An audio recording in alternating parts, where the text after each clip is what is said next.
So dito na naman tayo guys sa main station ng DBC-GRPL guys.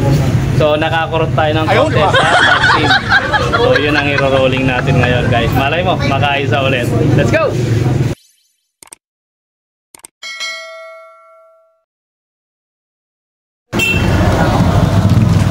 So guys, loading tayo ng Tugigaraw. Yun o. Dalawa lang yan, pero malaki trade yun.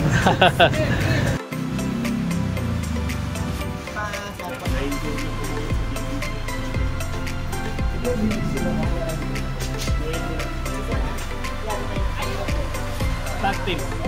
Tag team.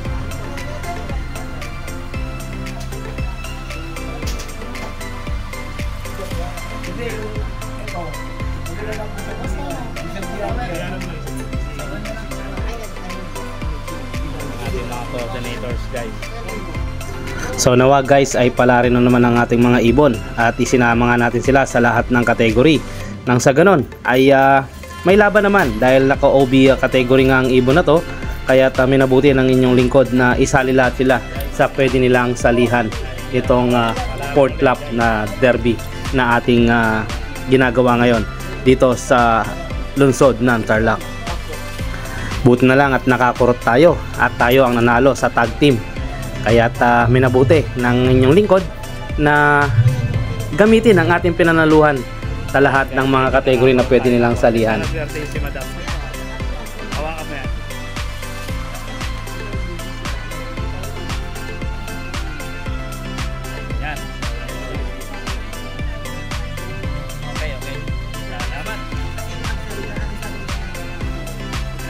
So yun guys, nag-loading na naman tayo rito sa main station ng GRPL BDC.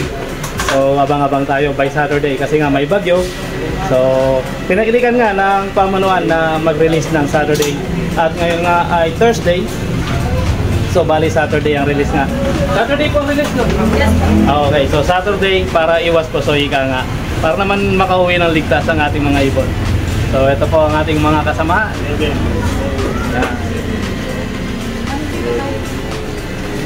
So, see you sa Saturday. Good luck, good luck. One eternity later. So guys, abang tayo ng ating mga birdie. Happy Saturday. Abangan sa ating mga kalapatids out there. So ito inyong lingkod, V-Finals World Tugigaraw Laps. So waiting tayo sa fourth lap ng ating mga birdie. So ito nga at may mga bisita tayo dito. Bolos lap. Tagay tayo. Soft drinks lang. Tumatagay ng soft drinks at hinihintay na lang natin guys. Yung isa ay malalaman natin kung ano ang ibubuga ng ating mga birdie. Guys, nang gulat itong ating birdie. At almost 1-3 nga ang kanyang in-speed. 1-240. So, not bad para sa isang baguhan guys. Ayan. So, medyo naghihintay siya ng kanyang kapartner. At ang kanyang partner, ongoing pa lang. So, waiting tayo guys. So ayan na nga guys at naghihintay na lang tayo ng isang ibon. Isang ibon na lang ang pauwi natin guys from Tugigaraw. At mukhang maganda ang ililibro ng mga ibon natin ngayong araw na to. So isang pauwi lang na matindi para sa tag team. Dahil umispeed nga ng almost 1,300 ang ating birdie guys. So not bad for a beginner. Ika nga. So who knows, gumawa tayo ng pangalan dito sa club na ating pinasukan. BBC, pakikabog. Kabugan na to. Hintayin natin guys ang pagbulaga ng ating birdie. One eternity later. So ayan na nga guys, 5 minutes. Last 5 minutes para sa ating abangan sa ating pangalawang ibon. So minsan nga ay kahit anong ganda ng performance ng isang ibon, kung ang kanyang kasama ay hindi siya naging consistent, para nakakalungkot din guys. Pero anyway, masaya na rin tayo guys dahil may panabla tayo sa mga pooling dito sa ating naka CTPR na isinali natin sa mga pooling. So yan guys, at buzzer beater na nga lang ang hinihintay natin ngayon. sa ilang minutong nalalabi para sa paghihintay natin sa ating mga birdie.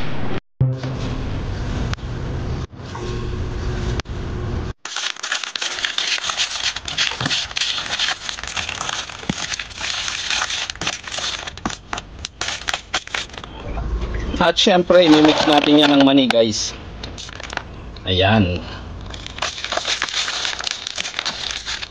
At ganun ay pabilis ang kanyang pag-metaphor. So ganito nga guys ang pinangsasalubong natin sa ating mga birdie kapag nanggaling sa malayong liparan, upang sa ganon masigurado natin na may babalik ang nawala nilang enerhiya. Kaya kailangan na bigyan natin siya ng sapat na nutrisyon upang makabawi siya ng mabilis.